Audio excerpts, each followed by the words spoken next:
Do you like openers? Do you think they're effective at what they do? I mean, there's pros and cons how you look at it, but your thought about that, and also Majinski, who I thought was magic again tonight. Well, I think there's a couple different things I could go with. I think number one, at least as of last check, they were number one in the National League in opposite field hits. I know the Phillies were trailing them by, I think, 5 in that department. So the approach appears to be actually tangible and real and something that they're focused on and something that's paid dividends so far. As far as openers go, I mean, we saw Washington use one in this series so far. Montgomery is interesting, isn't he? Like, if he gets the ball over the plate, it's electric, and he's the classic, can dig himself into and promptly dig himself out of any jam, but it worked because the Nationals didn't score. And with Abrams and Wood up in the first inning of a game, you're always worried about lefty thump. So on this occasion, it worked. I have no real issue with it. The Rays are kind of a forward-thinking organization. They've been doing it for years. To me, the story here is twofold, though, Bob, in this game. One is we've seen the Pirates outslug people. We've seen them not – it's like weird to say this because they're such a weak-hitting team coming into the season and then they've flipped that script.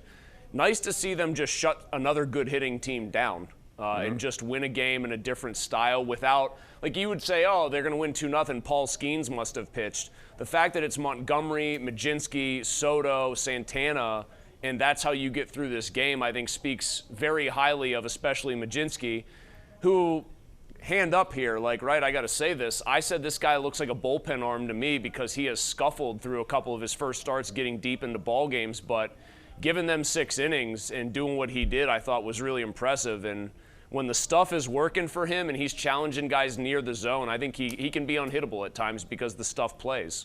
He has the best ERA of any of the starters, and their ERA as a group, very good. They're 4th, I think, in the majors right now in team ERA, so they're getting it done that way. And Ozuna got off the schneid last night. I thought he had a really good night. He had 2 hits, should have had a third, again, 1 more tonight. So now let's talk about something that you see on our screen. It is the KDKA.com/connect poll of the night, brought to you by Penn West University. What do you care about most next week? Would it be Penguins versus Flyers, the Pirates, or the NFL Draft? You can put your vote in there. This first round of the series in the Eastern Conference looks very intriguing to me, not just Pittsburgh and Philadelphia, but I think when Ottawa's a team that could do some damage to Carolina. I don't expect that to happen, but they could. And the other series, Tampa Bay, Montreal. Montreal's a sneaky team, could be on a run, who knows? And then Buffalo, Boston. How do you see those 4 working out?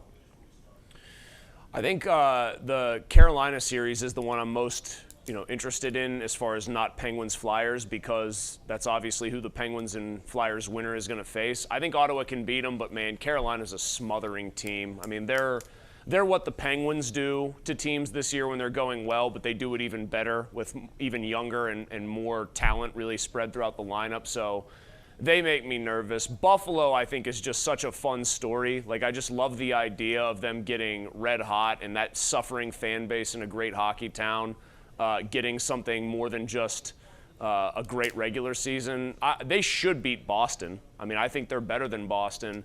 And then Tampa Bay and Montreal is the one. I don't know about you, Bob. I don't really have a great handle on it. I don't have a good feel for that series. I think Kucherov is the second best player playing in these playoffs? I mean, we're talking about a top 5 guy this century. I think you can say among forwards, who can you put ahead of him definitively? Ovechkin, Crosby, McDavid. I would say McKinnon. Maybe McKinnon. Okay. I mean, go look at Kucherov since he came into the league. I know. No, this isn't fair to Sid because Sid's playing in his older years here, but we're talking about a guy who, if he keeps this up 5 or 6 more years, is going to be mentioned among the true, all-time greats. So. Yep. I look at that series, and I think that's the best one, probably on paper. It's the one that I'm most interested in outside of Penguins-Flyers. Here's the thing I'll say about Penguins-Flyers, though, to you. Vladar has been very consistent for the Flyers all year, and he has not been an up-and-down goaltender. It's part of a byproduct of their system. They want to prevent goals. They're not a high-flying team. They're not scoring a ton. He has not gone through peaks and valleys. I think he's kind of been who he is. And I think one thing you can say about the Penguins goaltending situation is at times Stuart Skinner has looked pretty good, and at times Stuart Skinner has looked pretty bad. And so if there is one thing that keeps me up at night a little bit, it's that Phillies goaltending situation is, I think, at least steadier with Vladar than what the Penguins have.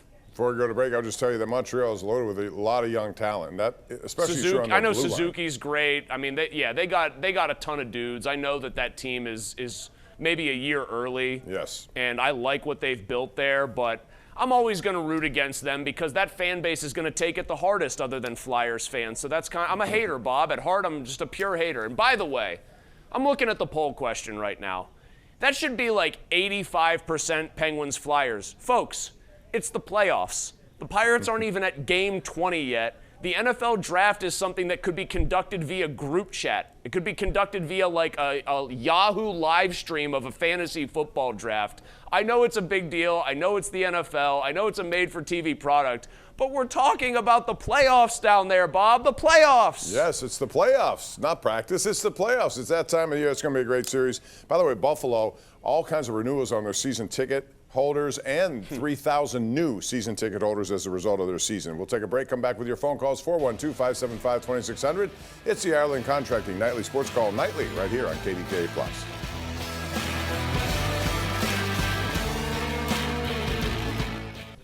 All right, welcome back. This is our Xfinity tweet of the night, and it comes from Jamie Kennedy. Now, this is LIV Career Money List. Keep in mind, this thing just started in 2022, but look at the money made by some of these guys. People like Joaquin Neiman absolutely go there and get that $71 million. You're not going to make it any other way. Taylor Gooch, same thing. Some of the major guys on here, however, are going to face some difficulty getting back into the good graces of the PGA Tour. Cam Smith got $50 million, Sergio 48, all the way down. Reed and Koepka have now made the early commitment to come back, and they've been playing in some of these. But it looks like, Chris, that the LIV Tour is going to go the way of extinction based on what the Saudi money is going to do at this point. So your thoughts on these guys coming back now, and I'm sure they're going to make a case to get back to the PGA Tour. What do you think the PGA Tour may say to them? Well, first, as an editorial comment, the LIV Golf Tour, LIV Golf League was a complete joke and a farce from the start. And anybody that tried to take it as anything but a farce and a joke and a total, like, sports grab by the Saudis is fooling themselves. Joaquin Neiman, by the way, is the exact kind of player that shouldn't have been there, Bob. All they ever wanted to say was how good he was. He was a true top 10 player in the world. If you're some ham and egg golfer like Taylor Gooch, I guess fine, take the money.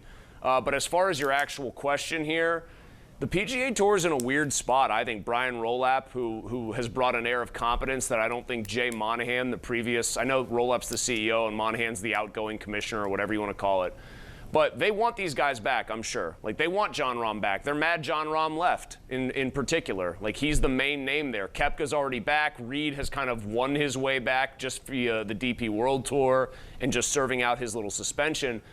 You got to punish these guys, though, don't you? Yeah. I mean, Jon Rahm 2, 3, not even 4 weeks ago, maybe, whatever it was, or 5 weeks ago, decided, or whatever the time frame was where Koepka came back, that same window was extended and open to him, and he couldn't do it, or wouldn't do it.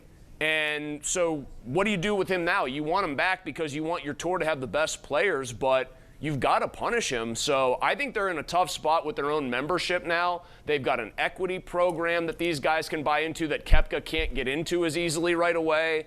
They've got to make it punitive, while probably for, kind of just bite down and say, well, we need him back. More people want to watch Jon Rahm play in a signature event than not. You know what I mean? Yeah, I think it's a tough spot and a tough thing for them to navigate right now. Yeah, and it's funny how some of those guys like Rahm first said he'd never go there, and then all of a sudden he went there. Cam Smith did the same thing.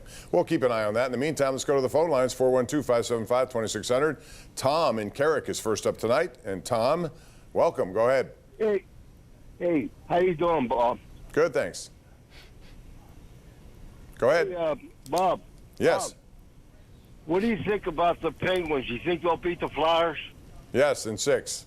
That's my thing. Chris, I think they're the better team. I think the Flyers may try to muck it up a little bit. They're not exactly your, dad's Broad Street bullies, but what they are a good young team, but they don't play that way. If they go out of their way to play a nasty style, it may backfire on them. What's your take on how this series may go? Zegras is a good player who's a bit of a pest, but he's way more good player than pest. I mean, that's kind of the Tom Wilson thing. He's a vicious hitter, but he's also a 30-goal scorer, so, it's kind of the worst of both worlds if you're an opponent. Garnet Hathaway is a complete psycho who plays fourth-line minutes. If you are ready to hate anybody on the Flyers that you didn't know much about until this series got locked in, it's Hathaway. But don't you think, Bob, that a little bit too much has been made of Rick Tocchet saying we're going to try to get under their skin or do a certain thing a certain way? I read that to mean Sean Couturier has a history with Evgeny Malkin of chirping him, of trying to get under his skin. They know they're going to have to be physical with Letang and try to get in his ear. I don't think this is Bobby Clark and those guys going forearms up on everybody. I think this is the Flyers probably knowing that they don't have the advantage man for man in this series and trying to equalize it with a little bit of gamesmanship. But as much as I can't wait for this to start, I do not think it's going to take on the tenor of a lot of Penguins-Flyers series of the past where liberties are being taken and all hell breaks loose on the ice. I would agree with that, but I think special teams are going to be a big part of this as well, as you mentioned the goaltending too. Travis in Mount Pleasant is next. Go ahead, Travis. How are you tonight? Hey, guys. Hey, with the Pirates on kind of sports start tonight, do you think they need to go out and get a lefty starting pitcher? Or when Jared Jones comes back, do you think they stretch it out to maybe like a six-man rotation to kind of take a little pressure off the bullpen? I said at the beginning of the season, Travis, I wouldn't mind a left-hand starter. There are some actually still out there. They also have Hunter Barco, who they sent down, but he could be one of those guys. But I don't think you need it. Chris, if you get good performances, we've seen Ashcraft, Chandler, Skeens is getting back into form. He saw his ERA go from, 65 or 95 to now 4. He'll be back where he needs to be. Majinski has been great. And if Jared Jones, the more I think about it, as long as you're good, it doesn't matter. And ideally, I'd like to have a lefty, but I don't think you absolutely need one. I think stylistically, even if it's a soft tossing righty, if it's just somebody, lefty is better because I think just different, obviously side of delivery. But I think you need a stylistic change ideally, especially in the case of like a given series. If 2 out of the 3 games you're going to be the opponent seeing a hard throwing righty with good stuff, but in the middle of that you maybe got to deal with a lefty who's going to try to get you to hit soft contact and everything else. I think that's just a good stylistic counterpoint. Barco's been pretty disappointing. Majinski, that experiment, like I said, I was wrong so far. That's been working out for them. They could have had Quintana this offseason. Where did he end up with the Rockies in baseball purgatory? I'm surprised he made that move, actually, but he did. Yeah, that just seems odd. I mean, why would you go to the place no pitcher wants to go to and do so electively? I thought that one was curious that the Pirates and other teams weren't in on that, but I guess I am, despite my analytical reputation for being Mr. War and Mr. Vorp or whatever, Mr. OPS Plus, I do think having a lefty in there to mix up your rotation a little bit is beneficial. Chuck in Uniontown, you're on the air right now. Chuck, I'm anxious to hear what you have to say. Thanks again, fellas. I'd like to know, do you think the Pirates can win a division or be a postseason team if they employ permanent use of these openers? I really don't think they can. To do that once in a while may be okay, but a permanent use of that, I think you need the real established starters in a rotation. And, I'd hate to see, I think people like Bubba Chandler and, down the line there would be better off if they started and pitched most of the game themselves. Chuck, what do you think? Chuck, I think that's a well-taken point about guys like Ashcraft and Chandler, and they're never going to do it for Paul Skeens. They're not going to do it for Chandler, I would think. They're not really going to do it for Ashcraft. I think in Majinski's case, it's a guy who was a bullpen or starting rotation tweener, and he's a righty. And they got lefty thump in the top of that lineup. Their 2 best players hit 1-2 typically most games. So I felt like that made sense in a very specific setting. Like you don't make the whole plane out of openers, obviously, but I think in this one narrow instance, it was a good move tactically. Yeah. I mean, if you know that's happening too, though, you can expect maybe Washington to say, okay, we're going to drop our lefties down. If that's something you're okay with doing, they're the best hitters. Then you let Montgomery go 2 innings if he can go 2 innings for you. That I know would be he the pitched last counterpunch. night, but that's the counterpunch. All right, you're going to put Abrams 4th or 5th? Fine. We're going to rely on him to go 1, 2, 3, and then get Wood and Abrams later in the game. Right, but I think ideally they want those guys to go 1 inning and that's it, especially Montgomery pitched last night. We'll take a break, come back with more right here on KDKA+. It's the Ireland Contracting Nightly Sports Call.